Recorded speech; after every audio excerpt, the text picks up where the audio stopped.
Pemirsa, Gedung Putih resmi merilis 20 poin proposal perdamaian untuk Gaza yang diajukan oleh Presiden Amerika Serikat Donald Trump. Perdana Menteri Israel Benjamin Netanyahu menyetujui proposal perdamaian yang diajukan oleh Trump. Lantas apakah proposal Trump dapat mewujudkan Palestina merdeka atau hanya sekedar retorika? Untuk mendialogkan hal ini telah hadir di Studio TV One analis Timur Tengah Irfan Maulana. Selamat pagi, Bung Irfan. Oke, Bang Irfan. Pertanyaan pertama adalah bagaimana pandangan Anda melihat proposal 20 poin yang disampaikan oleh Donald Trump sendiri? Apakah ini sebenarnya benar-benar ingin mewujudkan perdamaian atau hanya akal-akalan Trump saja nih? Pertama, menurut saya sebagai sebuah ide, sebuah langkah awal untuk menghentikan genosida dan segera tercapainya gencatan senjata dan pertukaran sandera dan tawanan, ini sebuah langkah awal yang baik. Ini juga respon Trump menyikapi kemarahan negara-negara Arab ya pasca serangan Israel ke Doha kemarin, yang menurut hemat saya ini negara Arab benar-benar marah tuh. Ketika sampai, bayangkan Mesir, negara pertama negara Arab yang punya hubungan diplomatik dengan Israel, sampai mengusulkan adanya NATO-nya negara-negara Arab dan Islam untuk menghadapi Israel sebagai enemy gitu ya. Kemudian juga munculnya fakta pertahanan Pakistan dan Saudi Arabia. Yang selama ini kan Saudi Arabia menggantungkan jaminan keamanannya kepada Amerika ya. Tiba-tiba dia membuat fakta militer dengan Pakistan, satu-satunya negara muslim yang punya hulu ledak nuklir. Yang mana wilayah Saudi Arabia menjadi masuk dalam payung pertahanan nuklirnya Pakistan. Dan nuklir Pakistan itu bisa menjangkau seluruh wilayah Timur Tengah termasuk Israel. Jadi, dan ketiga juga respon Trump terhadap dukungan global terhadap two-state solution yang tidak bisa dihentikan. Yang pada sidang umum ke-80 PBB kemarin sudah 157 negara mewakili Palestina merdeka. Dan Trump juga melihat bagaimana Israel benar-benar dikucilkan oleh dunia internasional. Ketika Netanyahu pidato, kira-kira 77 perwakilan negara-negara anggota PBB walk out meninggalkan Netanyahu. Itu sebuah langkah awal. Hanya saja memang ide ini dalam beberapa segi kontroversial. Pertama soal keberadaan GITA ya. Gaza International Transitional Authority yang menurut usulan ini terdiri dari 7-8 anggota yang diisukan konon akan dipimpin oleh seorang bernama Tony Blair, mantan Perdana Menteri Inggris yang punya catatan reputasi kurang bagus di Timur Tengah karena dia dulu termasuk salah satu arsitek perang Irak dengan alasan sesat tentang kepemilikan senjata pemusnah massal. Yang mana akibat perang itu krisis di Timur Tengah sampai sekarang masih ada sisanya, terutama di Irak dan sekitar kawasan itu, konflik sektarian, keruntuhan ekonomi, instabilitas dan lain-lain. Itu akibat perang Irak yang salah satu arsiteknya adalah Tony Blair. Di situ juga ada Jared Kushner, menantu Trump, menantu Yahudi Trump, dia arsitek Abraham Accord yang di mata bangsa Palestina, bahkan Mahmud Abbas sendiri pernah menyebut Abraham Accord itu sebagai tikaman di punggung bangsa Palestina. Karena dalam Abraham Accord itu 4 negara Arab menormalisasi hubungan dengan Israel tanpa ada pembicaraan apapun soal status bangsa atau negara Palestina. Di situ juga ada Steve Witkoff, utusan Trump untuk Timur Tengah, seorang Yahudi pengusaha properti yang dicurigai berada di balik konsep Gaza sebagai Riviera of Middle East, semacam proyek neokolonialisme baru Barat lah atau Amerika yang akan menjadikan Gaza sebagai koloni kan gitu.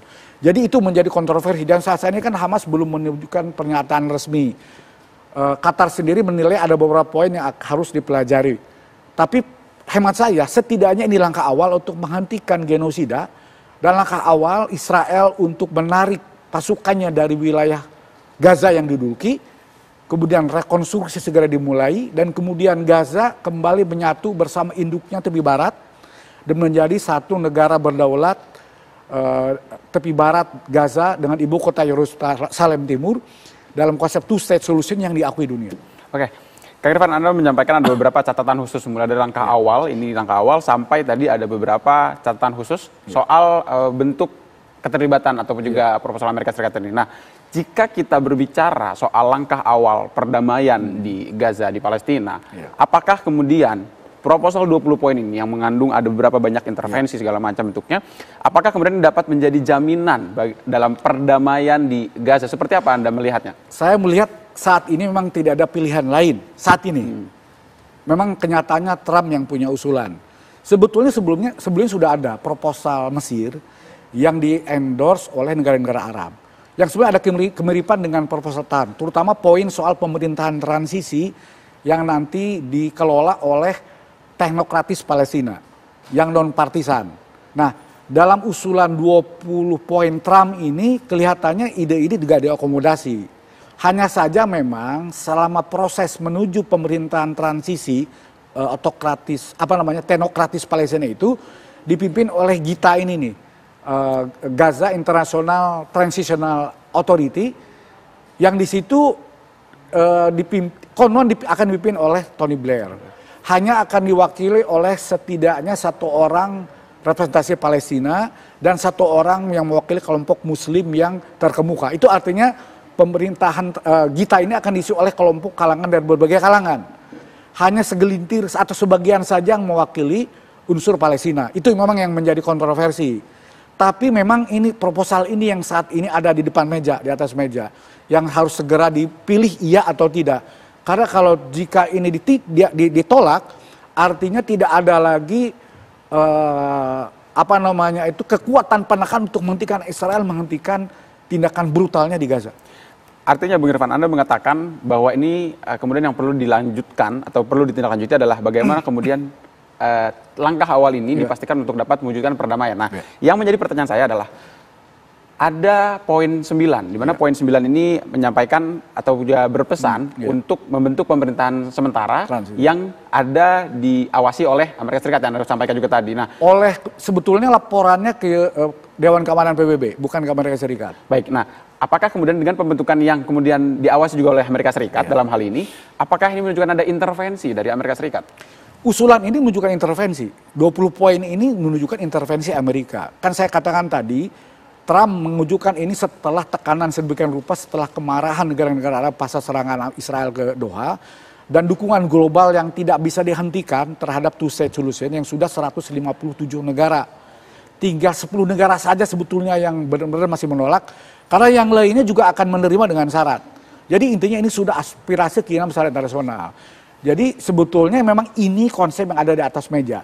Sekiranya seandainya ini dipatuhi kedua belah pihak baik oleh Hamas maupun Israel, saya sih melihat ini adalah permulaan yang baik untuk menuju two-state solution, untuk menuju setidaknya tercapainya gencatan senjata, pertukaran tawanan sandera, rekonstruksi Gaza, dan penyatuan Gaza dengan tepi barat dan Yerusalem Timur sebagai satu kesatuan negara berdaulat merdeka, Palestina merdeka itu. Gencatan senjata dan pertukaran sandera yang disampaikan tadi adalah apa yang kemudian sudah diproposkan selang beberapa tahun terakhir. Nah, kira-kira apa yang dapat kita terima jaminannya bahwa Israel tidak akan kembali melanggar gencatan senjata pun juga pertukaran sandera yang dilakukan seperti kemarin? Itu pertanyaan sulit, karena selama yang berkuasa di Israel masih kelompok sayap kanan militan Zionis, yang cita-cita ideologi mereka itu adalah Israel Raya, mencaplok seluruh wilayah Palestina menjadi negara Israel. Bahkan bukan hanya Palestina, bulan September tahun lalu 2024 di Jerusalem Post, ada artikel yang memuat ide Israel Raya mencakup Suriah, Libanon, bahkan sebagian Irak, Turki, dan Yordania. Sampai artikel itu ditarik lagi. Sebetulnya itu menunjukkan bahwa hakikat asli dari kelompok militan itu adalah bukan sekedar Israel mencaplok Palestina, tapi wilayah lebih luas dari itu yang istilah mereka itu dari sungai Mesir sampai Efrat. Jadi meliputi wilayah luas dari sungai Nil sampai sungai Efrat di Irak, dari Mesir sampai Irak. Itu cita-cita kelompok militan yang saat ini berkuasa di Israel. Nah, selama kelompok ini masih berkuasa, memang nggak ada jaminan. Jadi kita harapkan juga tekanan dari dalam negeri Israel sendiri untuk segera terjadi perubahan dramatik, pergantian pemerintahan sayap kanan ini, dan kelompok oposisi saat ini di Israel yang menerima visi two-state solution. Jadi peluang itu tetap ada. Dan kita harapkan juga tekanan dari dalam negeri Israel, dan perkembangan terakhir cukup menggembirakan. Dukungan besar two-state solution di PBB ini ternyata juga mempengaruhi opini publik di Israel sendiri. Jadi publik opini di Israel mayoritas sudah melihat bahwa Israel sudah dalam posisi menjadi sudah mengkhawatirkan masa depan Israel sendiri. Dan ini akan mendorong pemerintah Israel untuk realistis menerima aspirasi dunia, menerima two-state solution, menarik penduduk, menghentikan genosida di Gaza, menarik pendudukan tentara Israel dari Gaza, dan menarik tentara pendudukan Israel dari lebih barat dan Yerusalem Timur. Baik, Bung Irfan, tadi ada pesan kuat bahwa kemudian tindak lanjut dari proposal tersebut perlu diawasi. Terima kasih atas waktunya dan semoga sampai jumpa kembali di meja diskusi TV pada pagi hari ini.